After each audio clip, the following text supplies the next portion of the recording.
আসসালামু আলাইকুম everyone, welcome to my new blog. আজকে ঘুম থেকে উঠে দেখুন আকাশটা মেঘলা ছিল, তাই ভাবলাম আজকে কিছু স্পেশাল রান্না করা যায়।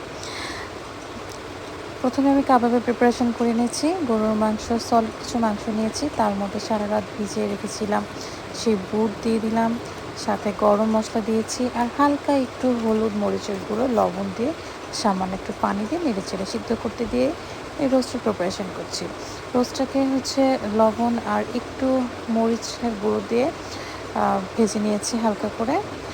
এরপর বাটা মশলাটা আমি বেটে নিয়েছিলাম, দেখুন সেগুলো কষিয়ে আমি ভালোভাবে নেড়ে চেড়ে রোস্টটা রান্না করেছি। এরই ফাঁকে আমি পেঁয়াজের বেরেস্তাটা করে নিয়েছি।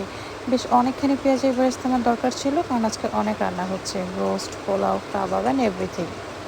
দেখুন রোস্টটা কমপ্লিট।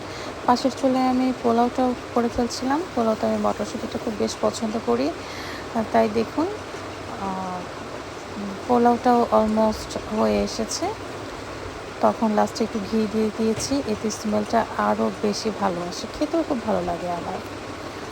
আর এদিকে কাবাবের মাংসটা বেটে নিয়ে এর মধ্যে আমি পেঁয়াজ, মরিচ, বেরেস্তাটা দিয়েছি, ডিম, কর্নফ্লাওয়ার, লবণ, কাবাব মশলা দিয়ে ভালোভাবে মেখে নিচ্ছি। এদিকে ফ্রাই প্যান একটু তেল গরম করতে দিয়েছি, কারণ কাবাবগুলো তৈরি হয়ে গেলে আমি ভাজতে দিয়ে দিব। এক চুলায় কাবাব করব আর এক চুলায় মাংস রান্না হচ্ছে।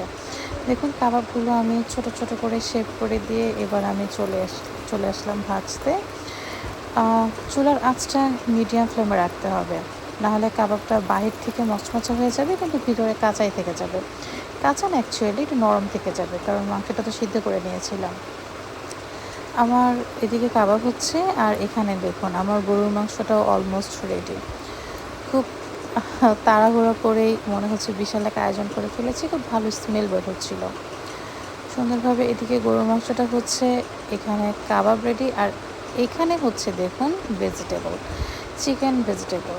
পোলাওর সাথে এটা না হলে কি জমে বলুন। আর এই তো সব রেডি। আর হ্যাঁ, মোস্ট ইম্পর্ট্যান্ট সালাদ, লেবু, অ্যান্ড দ্যাট ইজ এভরিথিং। কেমন লাগলো জানা।